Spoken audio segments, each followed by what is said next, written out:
The year is 1904. You are a passenger on the Southern Pacific Railroad, traveling west from Ogden, Utah. The conductor has just announced something that makes no sense. He says in 20 minutes, you'll be riding across the middle of the Great Salt Lake. Not around it, across it. You look out the window and see nothing but water stretching to the horizon in every direction, pink and blue and impossibly flat, like someone spilled the sky onto the desert. And somewhere out there, invisible from where you sit, is 12 miles of wooden trestle that men built by hand in less than 2 years.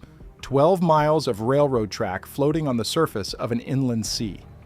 The other passengers are pressing their faces to the glass now. Some of them are praying. A woman in the seat across from you has closed her eyes entirely, refusing to watch. Her husband keeps telling her it's perfectly safe, but his knuckles are white where he grips the armrest. The train slows. You feel the wheels transition from solid ground onto something different. The rhythm changes. The car begins to sway, just slightly, in a way that trains on land never do. And then you see it. Water. On both sides of the train. Inches below the rails. Close enough that if you open the window and reach down, you could drag your fingers through the Great Salt Lake while traveling at 40 miles per hour. The trestle stretches ahead of you like a ribbon laid across the face of the water. Wood and iron and nothing else. No land in sight. Just your train, crawling across the surface of a lake that has swallowed everything men have ever thrown into it. This is the Lucin Cutoff, and the men who built it did something that every engineer in America said was impossible. They put a railroad across open water. To understand why anyone would attempt something this insane, you need to understand the problem they were trying to solve. In 1869, the Central Pacific and Union Pacific Railroads met at Promontory Summit in northern Utah.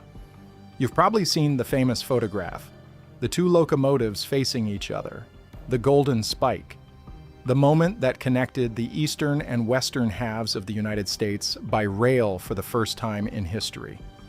What you don't see in that photograph is the geography.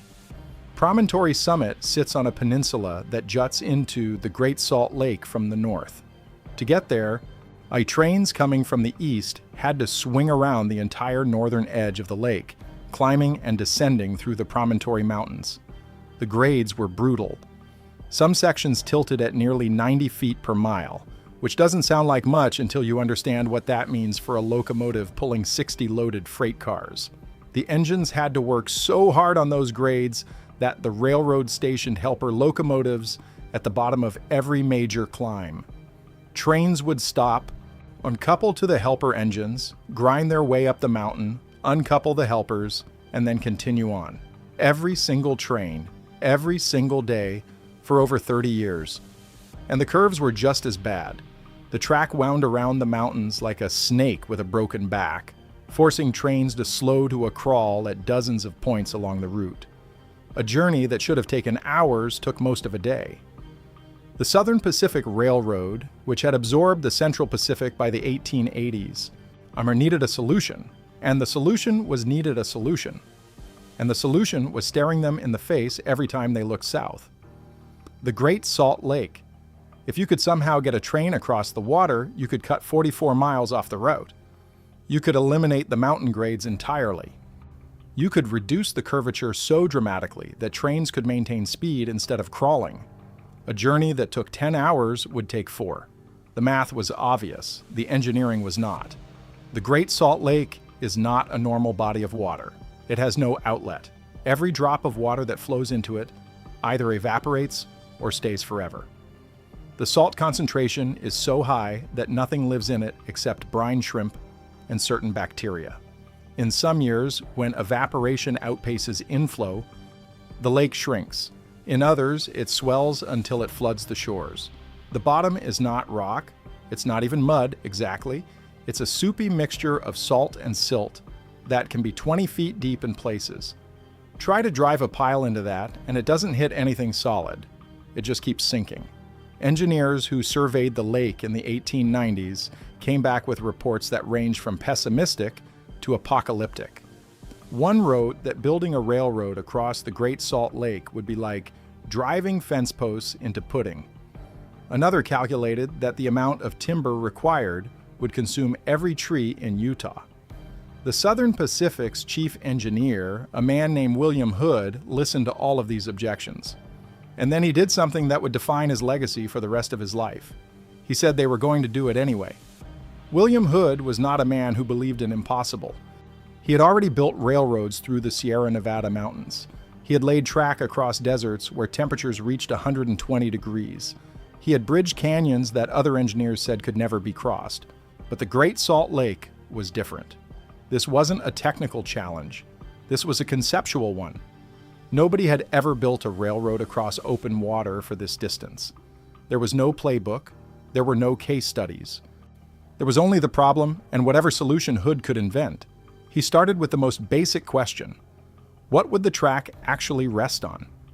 There were three options. The first was a solid fill. Dump enough rock and gravel into the lake to create an artificial peninsula stretching from shore to shore.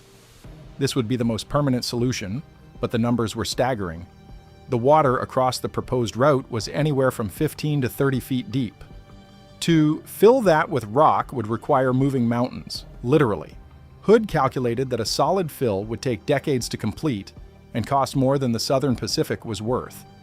The second option was a causeway with culverts. Build earthen embankments across the lake, but leave gaps at regular intervals to allow water to flow through. This would reduce the amount of fill required while still providing solid support for the track. But there was a problem. The Great Salt Lake rises and falls unpredictably. In flood years, the culverts might not be large enough to equalize the water levels. The causeway could act like a dam, backing up water on one side until the pressure blew through the embankment. One good flood year could destroy the entire project. The third option was a trestle. Build a wooden bridge across the lake, supported by pilings driven into the lakebed. This was the fastest and cheapest approach, but also the most terrifying. And wooden trestles rot, they burn, they sway in high winds, and the Great Salt Lake experiences all of these conditions in abundance.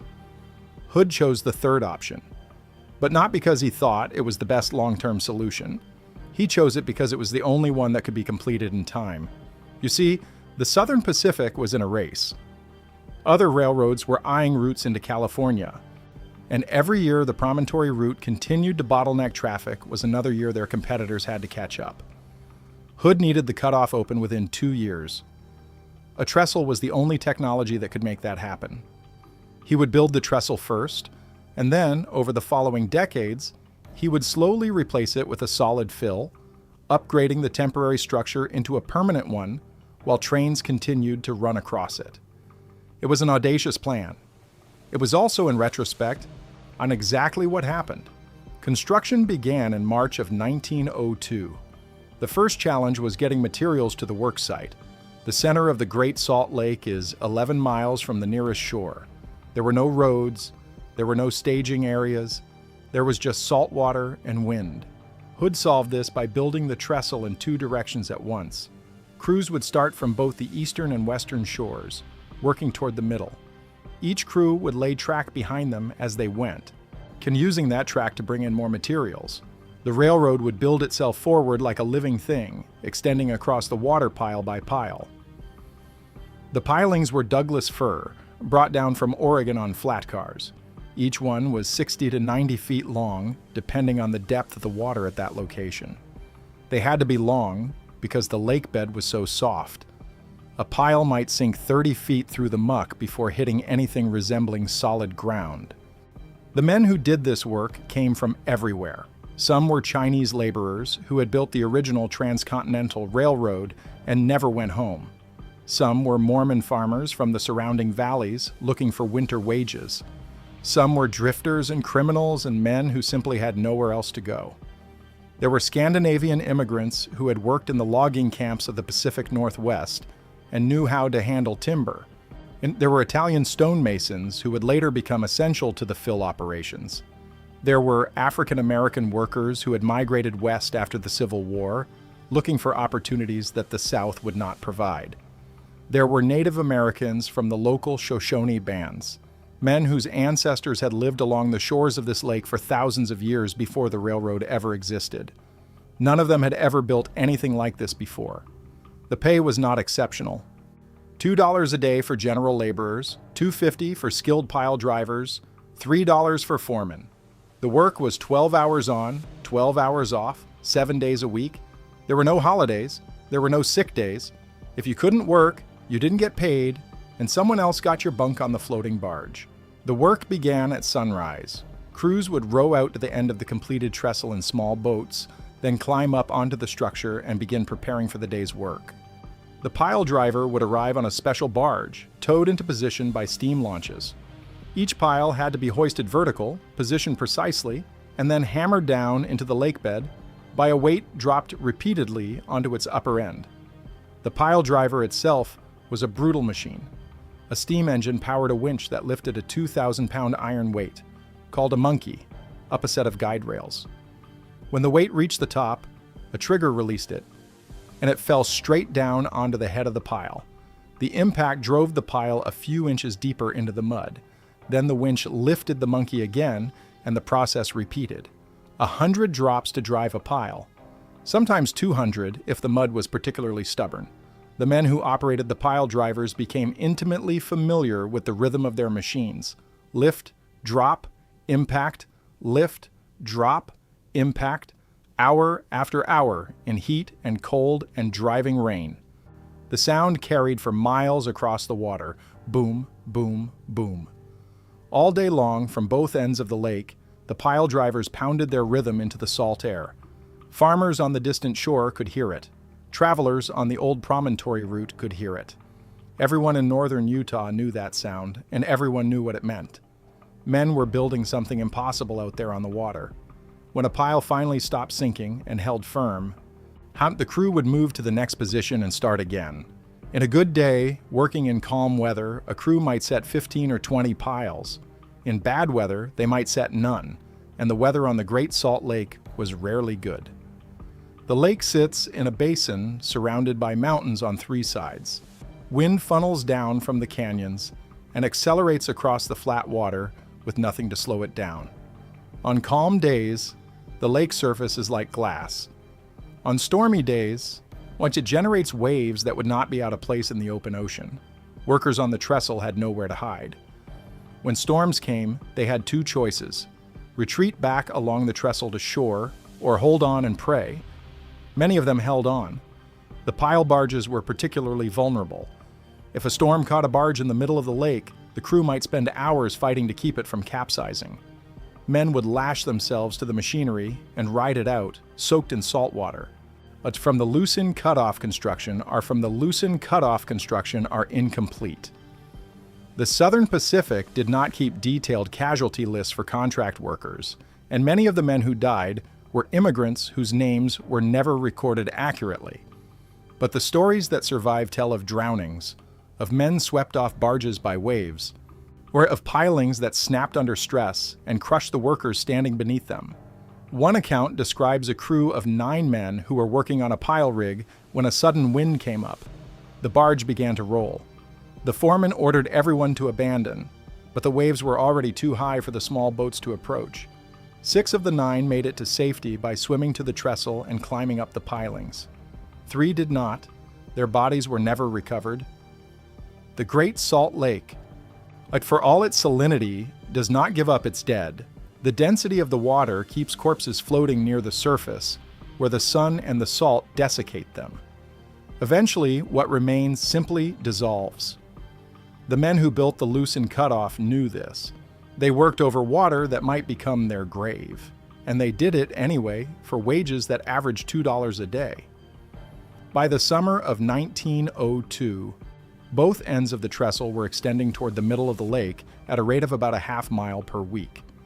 Hood had established camps on artificial islands created by dumping fill into the shallow areas near each shore. These islands became the staging points for the entire operation. Materials arrived by train, were transferred to barges, and then towed out to the work crews. Workers lived in floating bunkhouses that were essentially barges with cabins built on top. And the conditions were brutal. The Great Salt Lake has no fresh water, Every drop of drinking water for the camps had to be brought in by rail. Every meal had to be cooked with salt-free supplies hauled from the mainland. The bunkhouses were cramped and poorly ventilated, and in summer, the temperature inside could exceed 100 degrees. But winter was worse. When the temperature dropped, the spray from the waves would freeze on everything it touched. So men would wake up to find their clothes stiff with ice.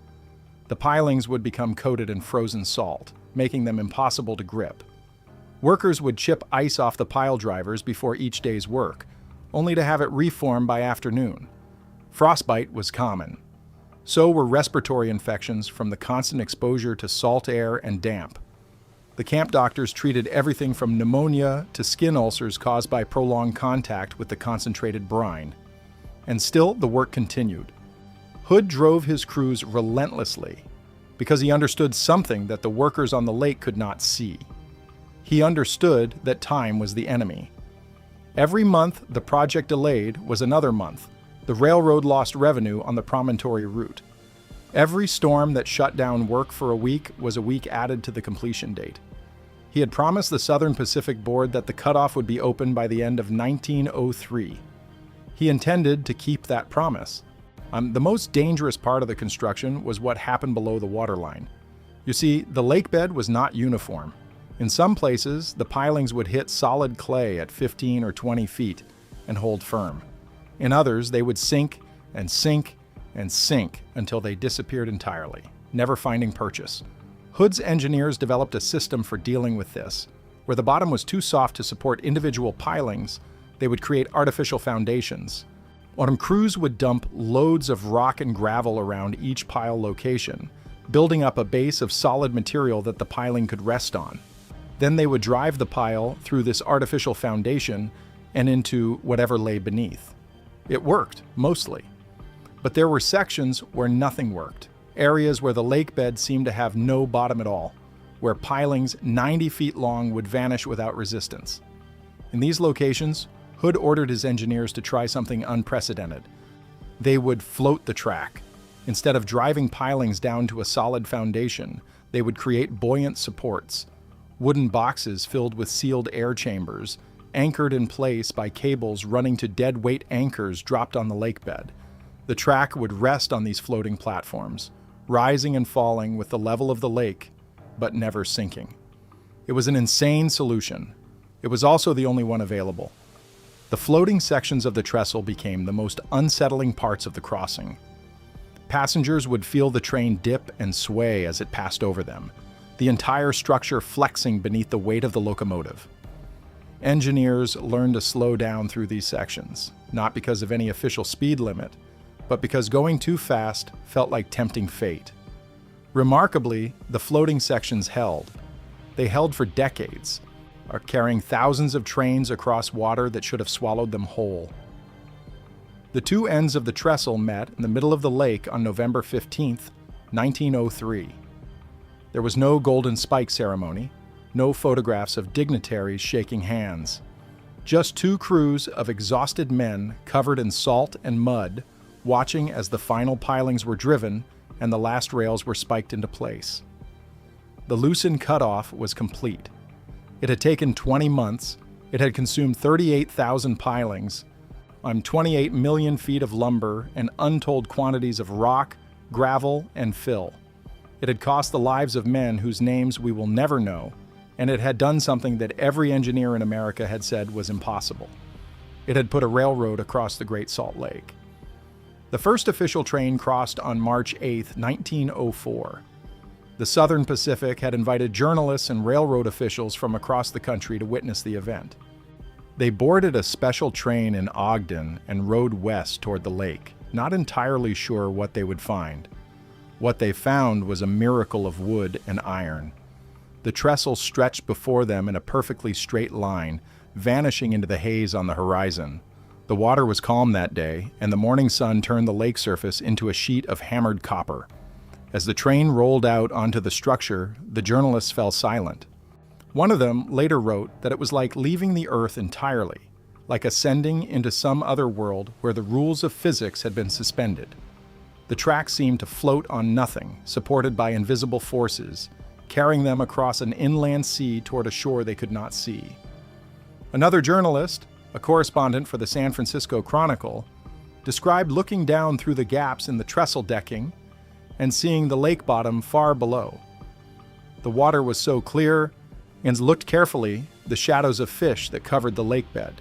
You could see, if you looked carefully, the shadows of fish that had somehow survived in this hostile water. He wrote that watching the shadows of the train move across the lake bottom was one of the strangest experiences of his life. It was like flying, he said. Like some of them went pale and gripped there. Some of them went pale and gripped their seats. A minister from Boston reportedly led his wife in prayer for the entire 20-minute crossing, emerging on the western shore drenched in nervous sweat. There were also passengers who simply stared in wonder, me included, who looked out at the expanse of pink water and the impossibly thin ribbon of track and felt something shift inside them. One woman, in a letter to her sister back east, wrote that crossing the Great Salt Lake had made her believe in human progress for the first time in her life. If men could do this, she wrote, they could do anything. The crossing took about 20 minutes. 20 minutes of open water on both sides. 20 minutes of wondering whether the wooden structure beneath them would hold. 20 minutes of watching the waves lap at the pilings, inches below the rails. And then, suddenly, land. The train climbed up onto the western shore and accelerated toward Nevada. The Great Salt Lake fell behind them, resuming its ancient stillness as if nothing had happened. But something had happened, something that would change the railroad industry forever. The Lucin Cutoff immediately transformed the Southern Pacific's operations. Trains that had previously taken 10 hours to cross the promontory route now made the journey in 4. The fuel savings were enormous. The elimination of the helper locomotives freed up engines and crews for other work. The reduced wear on equipment meant less time in the repair shops. And the passengers loved it. And word spread quickly that the Southern Pacific was offering something no other railroad could match, a crossing of the Great Salt Lake itself. Travelers who had the option of taking a different route chose the Southern Pacific specifically to experience the trestle. They wrote letters home, describing the sensation of riding across open water. They took photographs from the windows of the passenger cars, trying to capture something that photographs could never fully convey. The railroad capitalized on this fascination. They published brochures describing the crossing in breathless detail. They offered special observation cars with expanded windows for better views. They trained their conductors to narrate the crossing, pointing out landmarks and explaining the engineering. For a brief moment in history, the Lucin Cutoff was one of the most famous railroad routes in the world. But wood does not last forever on salt water. In the Great Salt Lake is a hostile environment for organic materials. The water itself is roughly 8 times saltier than the ocean. At those concentrations, salt becomes a corrosive agent, eating away at anything it touches. Wooden pilings that would last 50 years in fresh water began to deteriorate within a decade in the Great Salt Lake. The process was insidious. Salt crystals would form inside the wood fibers as the water evaporated in the summer heat. When winter came and the crystals expanded, they cracked the wood from the inside out. Year after year, this cycle repeated, weakening the pilings even as they appeared solid from the outside. Inspection crews would tap the pilings with hammers, listening for the dull thud that indicated internal rot. When they found a compromised piling, they would mark it for replacement. In some years, thousands of pilings had to be pulled and replaced. The work never ended. And there were other problems. The lake's level fluctuates dramatically. In wet years, it rises. In dry years, it falls. These fluctuations stress any structure built across the water, as the supports must accommodate changes in water level while maintaining the precise alignment of the track. Some years, the water rose so high that waves lapped directly onto the track itself. Engineers would close the cutoff for days at a time, but would have to lower the track again to the old promontory route while crews worked to raise the track level above the flood. Then the water would recede, and they would have to lower the track again to maintain proper grades. Other years, the water dropped so far that the pilings were exposed nearly to their bases. Without the constant pressure of water around them, some of these pilings would shift or settle, throwing the track out of alignment. And trains crossing during these low water periods had to slow to a crawl, creeping across at 15 miles per hour while the cars swayed sickeningly on the uneven rails. Then there were the storms. High winds could generate waves 5 or 6 feet tall on the lake's surface. These waves would slam into the trestle pilings with tremendous force, weakening the connections and sometimes knocking entire sections out of alignment. After major storms, a crews would have to inspect the entire length of the structure, looking for damage that might not be visible from the surface. One storm in the winter of 1907 destroyed nearly a quarter mile of the trestle. The waves had undermined the foundations, and one night, without warning, an entire section simply collapsed into the lake. Fortunately, no train was on that section at the time, but the wreckage blocked the route for 3 weeks, while crews worked around the clock to rebuild. There were fires too. Despite the water on all sides, the trestle was essentially a 12-mile wooden bridge. Sparks from locomotive smokestacks could ignite the creosote-treated timber. Lightning strikes posed a constant threat. Fire crews were stationed at intervals along the route, equipped with pumps that could draw water directly from the lake. But they couldn't be everywhere, and several fires over the years destroyed sections that took months to rebuild. And the Southern Pacific quickly realized that maintaining the wooden trestle was going to be a permanent expense. Every year, thousands of pilings had to be replaced.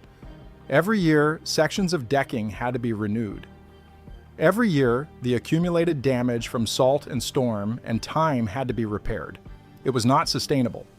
The trestle had always been intended as a temporary solution, and now the need for a permanent replacement became urgent. The answer was the fill.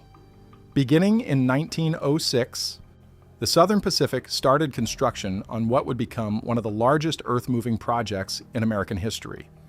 The plan was straightforward in concept, if staggering in scale. They would dump rock and gravel into the lake alongside the trestle, creating a solid causeway that would eventually replace the wooden structure entirely. Trains would continue to run on the trestle while the causeway was built, and when sections of the fill were complete, the track would be shifted onto the new structure and the trestle would be dismantled. The work proceeded slowly. Fill had to be quarried from mountains miles away and hauled to the lake on flat cars. Special dump cars were designed that could tip their loads directly into the water. Crews worked around the clock, running train after train of rock to the fill sites. And the lake fought back. In some locations, the fill simply disappeared into the soft lake bed. I swallowed by the same muck that had made pile driving so difficult. Engineers estimated that for every foot of visible causeway, there were 2 or 3 feet of rock buried beneath the surface, compacting the lake bed and creating a foundation for what came above. The numbers were almost incomprehensible. Over the course of the project, the Southern Pacific would dump more than 60 million cubic yards of material into the Great Salt Lake, enough rock to build a small mountain, enough gravel to pave every road in Utah. All of it dropped into salt water and left to settle into something approaching permanence. The original trestle was completely replaced by 1959. 55 years after its construction, the last wooden pilings were pulled from the lake and the Lucin Cutoff became an entirely solid structure. But even then, the work was not done. The causeway created its own problems. Unlike the trestle, which allowed water to flow freely beneath it, the solid fill acted as a dam. It divided the Great Salt Lake into 2 separate bodies of water, a northern arm and a southern arm. Under natural conditions, fresh water flows into the southern arm from the Jordan River and other sources. This water would then mix throughout the entire lake, maintaining a relatively uniform salinity. But the causeway blocked this mixing. The southern arm became less salty. The northern arm became more salty. Over time, so the 2 sides of the lake developed different ecosystems. The southern arm, with its lower salinity, supported different populations of brine shrimp and birds. The northern arm, increasingly saturated with salt, became inhospitable to even these hardy organisms. In some years, the salinity in the northern arm approached saturation levels, creating conditions where salt began to crystallize directly out of the water. The railroad had solved one engineering problem and created another. The environmental consequences of dividing the Great Salt Lake would be debated for decades. But that is a story for another time. Today, trains still cross the Great Salt Lake on the Lucin Cutoff. If you drive to the western edge of the lake and look out across the water, you can see them.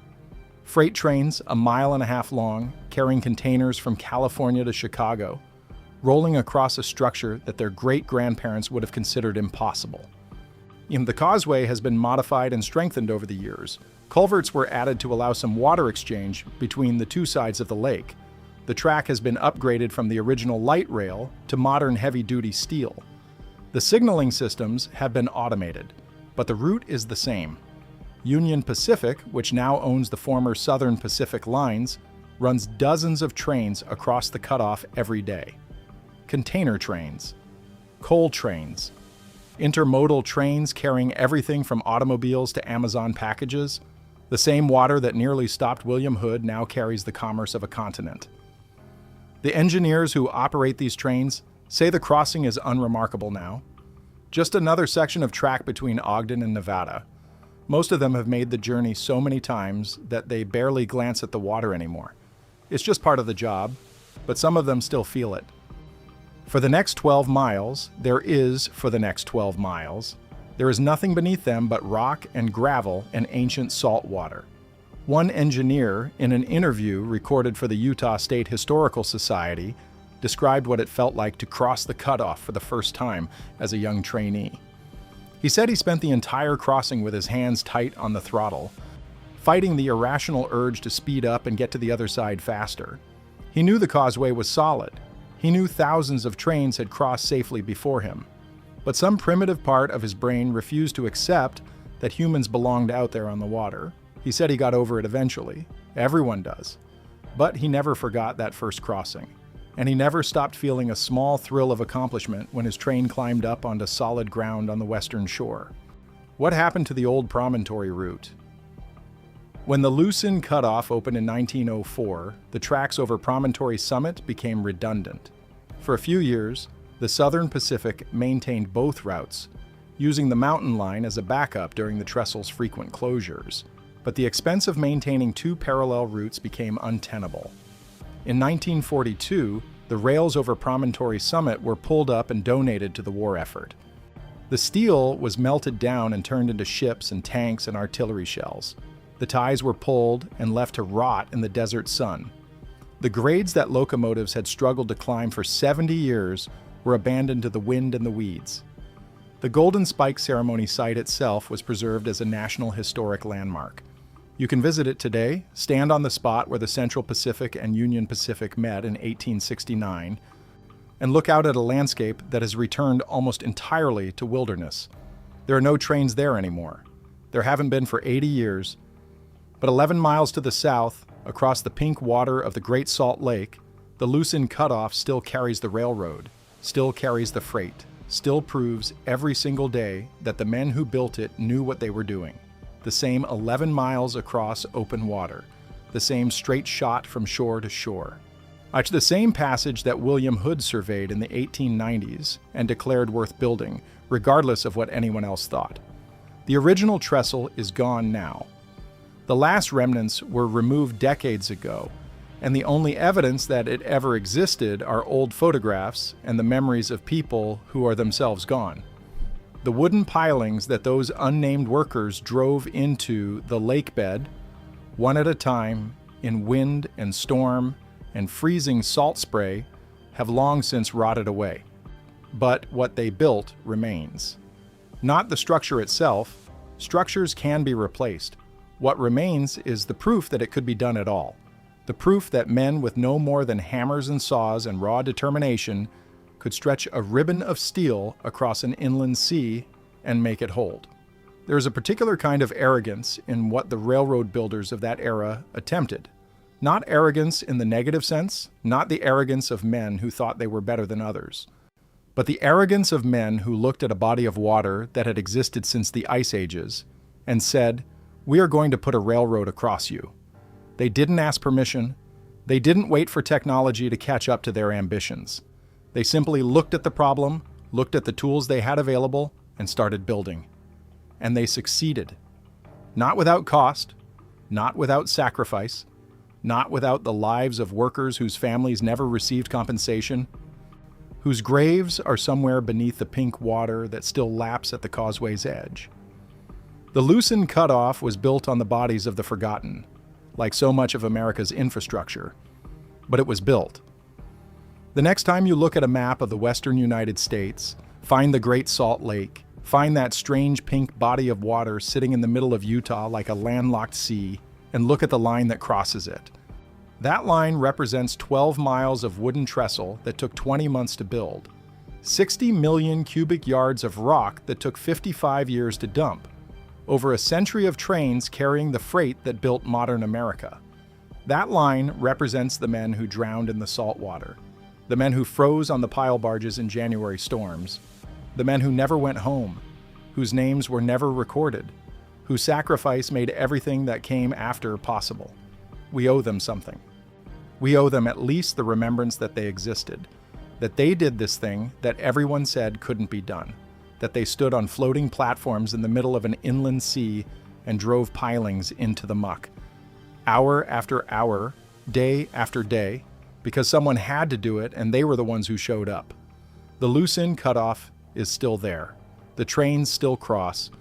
And somewhere beneath the causeway, beneath the millions of tons of rock that have settled into the lake bed, they built a railroad across a lake.